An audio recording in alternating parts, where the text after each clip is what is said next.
feeling overwhelmed by the sheer amount of emails, to-do lists, notifications, and files, and it just feels like you have an avalanche of stuff? Maybe it's time for a digital intervention. In this video, we're going to talk about how to maintain and create a digitally organized space to help increase your productivity at home or at the office. Hey y'all, I'm Kimberly with Simply Organizing Life. Today we're going to talk about digital organization. And I'm sure, just like me, you're surrounded by digital input. Smartwatches, smartphones, computers, tablets, you name it. We are constantly bombarded by input on our phone, on our computers, everywhere. In today's video, I want to share some tips that I have found helpful in trying to minimize the chaos of digital input. You want to think about your digital setup as a whole. And I mean this in the very broadest sense. Are you someone who uses a PC, a Mac, and are using them interchangeably? Are you using a desktop and a laptop, and you still want to be able to access the same files? Maybe you need to think about how to use cloud storage. Maybe you want to consider backing up things that are on your desktop to a cloud storage so then you can access it on your laptop or on your tablet or on your phone. That way you have things readily at your fingertips. For instance, I have everything stored on one computer that backs up to Google Drive, and that is my current stuff. It is everything from my home records to my medical records to car insurance paperwork. All of that is basically filed digitally and backed up to Google Drive. So this way, if I am out and about and I need to provide proof of homestead exemption, that paperwork should be on my phone, should be easily emailed over at that point. I have heard of people not even carrying their insurance cards around because they can send a picture or they can send a file to their office. I actually asked the last doctor's office I went to, do I physically need to carry this? And they told me that people commonly will email stuff over. Because I asked, I'm like, what if I had a picture of this? And they gave me an answer. I still carry my insurance card, my health insurance card, but I've thought about not. And maybe one day I will not. Maybe I'll have it as a backup on my phone. So if I am carrying minimal stuff that day, I have it available. But this is the importance of thinking about your digital workspace setup. Are you wanting to have stuff as easy as that? Are you preferring that it be minimalized, your access to all of this? That's a reasonable answer too. I am just out and about more so than anything else. So I try to minimize the access I have to things that are unnecessary, but I deem a lot of that kind of stuff necessary. Another thing that can frustrate and get people very stressed out in their digital management is the email. I don't know about you, but I personally don't even have the notification on my phone to show me how many unread messages I have. I don't have many, please don't get me wrong, but I don't want to know, hey, I'm missing a message. I want to be focused on where I am in my world. I don't want to have to be like, oh, crud, I need to look at that message and see what it says, or that email and see what it says. I prefer to say nothing as far as little notification with a, 5 or whatever. The people that have thousands of unread emails, that is not me. That actually very much stresses me out. But if that was my inbox, not only would it not look like that because I can't do that, but if I were trying to get a control over it, I probably would change that so it doesn't show me notifications, and then that way I can start decluttering.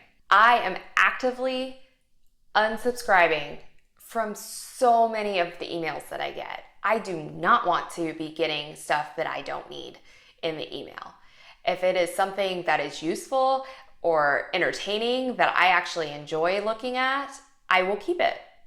But if it is something that I'm like, I subscribed to this because I wanted something free or a discount and now I don't really care, unsubscribe, get rid of it. Don't get the promotional emails. They just want you to buy, which if you want to buy, that's great. However, I don't want the sheer amount of volume that I need to go through.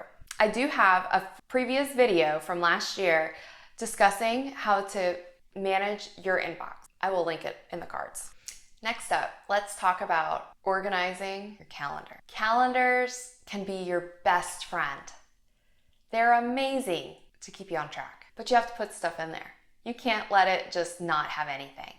You should have an appropriately filled calendar with your work times, your home times, all of that, any birthdays, so you can stay on top of things. I personally think in today's day and age, I do not have time to manage a physical calendar. I love the look of them, but I don't want to constantly have to write in them. I love recurring events. That is one of my favorite things. I am a Google Calendar user, just like Google Drive. This video is not sponsored by them. I'm just telling you what I use, but there are so many calendar softwares out there. Everything from Outlook that can manage both your email and your calendar, the iCal, if you're an Apple user, and their mail app that goes with it. I mean, so many of these are great options, but you want to make sure you have something. You want to be able to make sure you're checking things. And once again, I have done another video on it. I will link in the cards above so you can check that out as well. The next item we've touched on a little bit, but it is your digital files organization. It's kind of like when we were talking about in the first step of your digital system and thinking about how you were going to do things. But this is a little bit more specific for files alone. How are you going to back them up? Are you going to use a cloud exclusively? Are you going to use multiple cloud options like Dropbox plus Google Drive, for instance?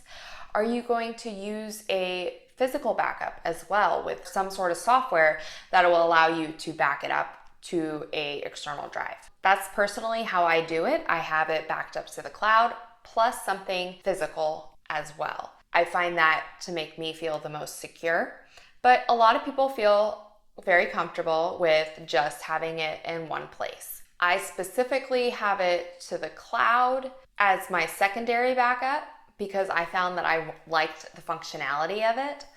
But I'm also very cognizant that I still want to retain ownership of it. I don't want to get locked out of my account somehow. So I like having a physical backup as well. And the reason why I have cloud plus the physical is that the external hard drive could get corrupted and then I could lose all my data. Unfortunately, it has happened to me. Thankfully, not much was on the corrupted external hard drive.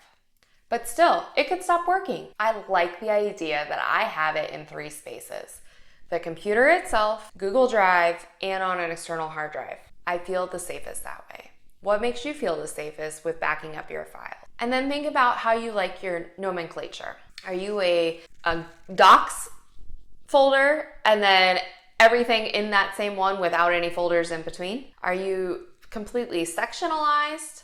There's a lot of different ways to think about how you're going to do it.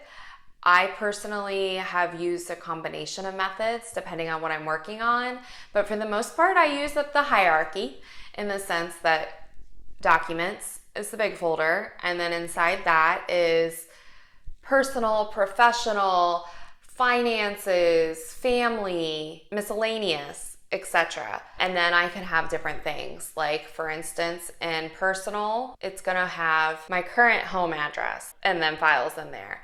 It's gonna have my previous home address and then all the files that I needed to keep in there. Those would be just a few examples. And then the last piece is trying to minimize the distraction of digital influence. For instance, like I've already mentioned, I do not have my mail on my phone telling me how many unread messages I have. Maybe you don't want your messages app to say the same thing. Maybe you are constantly unsubscribing like I am. Maybe you go through your phone or your computer and minimize how many notifications you get. So this way, when you're working on a digital device, you are working. You are not distracted. It is possible to use your digital device, whichever one it is, for productivity, personal use, some entertainment, but not have that be your whole world. You can still be in the greater outdoors, the greater environment, and engaging with your world as well. And some of these tips and tricks that I just mentioned are good ways to do that. So if you found this video to be helpful, please hit the like and subscribe button below as this will help this video help other people. Because as always, this channel aims to help you create simple, optimized systems for your everyday life. Bye now.